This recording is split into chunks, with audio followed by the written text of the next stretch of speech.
Papalapit na ang TNT Tropang 5G sa kanyang pangarap na makapwesto sa finals para kuhanin ang minimiting Grand Slam ngayong season nang padapain nila ang rain or shine sa ikalawang sunod na bakbakan sa semifinals sa pamamagitan ng pananalasa ni Calvin Optana matapos mawala si RR Pugoy. Inamin naman ni Japet Aguilar na wala sila sa forma nang bakbakan sila ng kapatid at karibal na SMB sa kanilang sagupan sa Game 2 ng semifinals. Pag-amin pa niya, hindi nila na-execute ng maayos ang kanilang game plan sa nasabing laban, dahilan para bokyain sila ng grupo ni Junmar Fajardo at si Coach Yang Giao umuusok na ikinuwento ang ibinigay na foul ni Gian Mamuyak kay Calvin Optana na naging dahilan para makahirit ng overtime ang TNT at kalaunan ay kuhanin ang panalo. Dagdag pa niya, sobra umano silang nanghihinayang sa nasabing pangyayari. Tutukan po natin ang lahat ng yan, pero bago yan, pakisubscribe, like and share na lang muna para pareho tayong updated. Lamang ng 18 points sa bakbakan pero bokya sa dulo ng laban. Yan ang nangyari sa rain or shine nang magtala ng malaking punto si Calvin Optana kasama ang suporta ng kapwa TNT players matapos mawala si RR Pugoy sa second quarter. At nang matanong ng media, inamin ni Optana na may ibinulong sa kanya si RR Pugoy matapos itong magkaroon ng pinaniniwalaang hamstring injury. Tanong, ano nga bang ibinulong ni RR Pugoy kay Calvin na tila naging gasolina ng huli para bokyain ng rain or shine? Tutukan po natin si Calvin Optana sa report ni Romel Fertas Jr. na Inquirer. Sabi ni Pugoy sa akin, amigo, bahala ka na. Matagal na niyang iniinda kasi yung hamstring injury niya mula pa nung nakaraang laro. Pero masyado na talagang masakit ngayon. Kaya sabi ko sa kanya, ako na bahala. Buti na lang nandun si Mike Nieto, si Kim Orin. Malaking tulong sila para sa amin. So mga playoffs, katulad nung sinasabi natin malimit, the rest is history, di ba?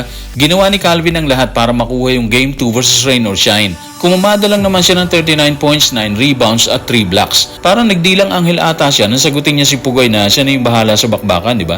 Si Pugoy kasi lumabas na po siya sa second quarter hindi na siya nakabalik. Sa totoo lang talaga, bigat ng kinamada ni Calvin Optana sa laban Siya lang naman yung rason bakit nagtay sila ng rain or shine sa 99 sa dulo ng fourth quarter.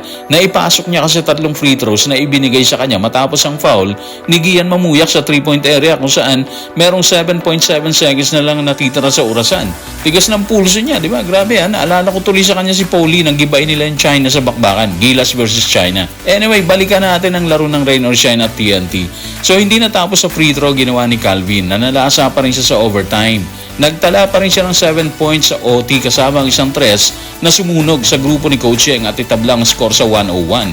Again, mga ka-playoffs, kahit gaano kaganda ang kinamada ni Optana, team effort pa rin yan. Andyan sila lahat, di ba? Katulad ni Jordan Heading, kumamada siya ng 13 points, 11 assists, 6 rebounds and 2 steals. Grabe double-double siya, meron siyang 6 rebounds, 2 steals pa. Ang laki din ito kasi hindi pa rin 100% si Heading.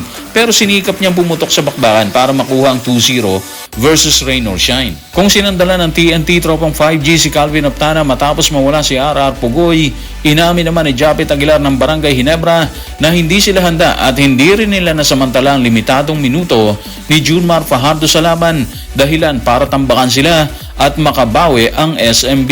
Iginiit din niya na may maganda silang game plan pero hindi nila ito na-execute ng maayos. Narito ang kanyang pahayag. Tutukan natin si Japet sa report ni Romel Fertas Jr. na Inquirer. Pumasok sila sa laro na may matinding energy at hindi kami handa doon. Sa tingin ko maganda naman yung game plan namin pero hindi lang talaga namin na-execute ng maayos. Hindi rin namin nasamantala yung pagkakataon habang limitado ang minuto ni Junmar Fajardo. Sa totoo lang hindi kami handa. Kailangan lang naming manatiling focus at dapat magsimula yun sa amin. Kaming mga starters. Kailangan naming simulan ng laro ng handa at hindi namin nagawa yun ngayon. Okay, so si Japet, aminado naman siya talaga na hindi nila nasamantala yung limitadong minuto ni Junmar Fajardo. Parang tingin natin doon, binaliwala lang nila yon. Yung game plan, hindi rin daw nila na-execute ng maayos. Ibig sabihin, wala sila sa focus ng gabing yun talaga. Ang resulta, nagtala si Japet ng napakababang 5 points at 5 rebounds. Si Junmar, naglaro lang siya ng 17 minutes tapos nagtala lang siya ng 2 points, 7 rebounds and 2 assists. Pero kahit ganito yung stats niya, naipanalo ng Beermen ng laban at tambak pa Ginebra. Parang natambakan ng SMB ng 23 points bago pa matapos ang laban sa score na 183. Kung maalala natin, nung Game Game 1, ganun din sila, di ba? Tinambakan din nila yung Gene Kings pero tinalo naman sila. Tapos kagabi, siniguro talaga nila na hindi na mauulit yun. Nag-step up kasi yung ibang bigs ng SMB, katulad ni Mo Tautua at si Rodney Bronjal. Si Tautua, meron siyang double-double, 10 points at 10 rebounds. At si Bronjal, kahit 4 points lang siya doon, nakawalo naman siyang rebounds. Malaki pa rin yun. Of course, andyan yung mga kasama nila. Si Lassiter, si Trollano, si Rosales, si Perez, si Cruz. Double digit po sila dito. Kaya kung titingnan nating mabuti, hindi na talaga kailangan ang mabigat na performance mula kay Junmar Fajardo para kuhanin yung panalo. Ang dami kasing kumumada sa kanila habang bokya naman yung Barangay Ginebra. So ano ang asahan natin sa susunod na bakbakan sa Game 3? Well, para sa akin, since may tig-isa na silang panalo, magiging mas mabigat ang laban ng dalawang koponan dito. Wala tayong itulak kabigan sa kanila kasi nga pareho silang may kakayahang bumalik matapos ang pagkatalo. Tingnan natin yung SMB, bumalik agad sila, di ba? Hindi na sila naghintay ng ilang laban. Kagabi pa lang sa Game 2, sumipa na sila kagad. Habang inaamin ni Jampet Aguilar ang pagkawala nila sa focus sa bakbakan, nang hihinayang naman si Coach Yengiao sa pagkatalong nalasap sa mga kamay ng TNT Tropang 5G matapos ma-foul ni Gian Mamuyak si Calvin Optana. Base sa kanyang pahayag, pera na naging bato pa. Kung bakit natin sinabi yan, tunghayan natin ang kanyang paglalahad.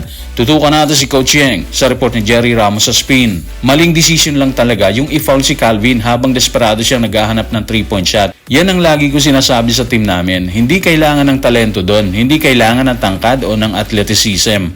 Ang kailangan lang, konting talino, basketball IQ. Sana panalo kami Laking panghihinayang namin. Umuusok talaga si Coach Yeng pero sabi nga nila nakuha ng TNT yung break Aminado rin naman si Coach Yeng na natalo sila dahil sa break na yon. Pinuri rin naman niya yung effort ng kanyang players kahit parang umuusok siya sa kanyang pahayag, di ba? Actually wala naman talaga matutuwang coach sa nangyari kay Gian Mamuyak. Maaasar ka talaga lalo na kung ikaw yung coach kasi alam mo na naando na si Calvin, kasado na siya pero binira mo pa rin siya, di ba? Problema, wala naman perfectong tao talaga. Minsan na may mental block tayo Nawawala sa isip natin hindi pwede to, hindi pwede yan. Kaya nangyari yung mga ganon. Isa pang problema, 2-0 na yung TNT. Sila 0-2. Medyo nabaon sila ngayon habang papalapit ang grupo ni Coach Chot sa hinahangad na Grand Slam ngayong season. So guys, maraming salamat.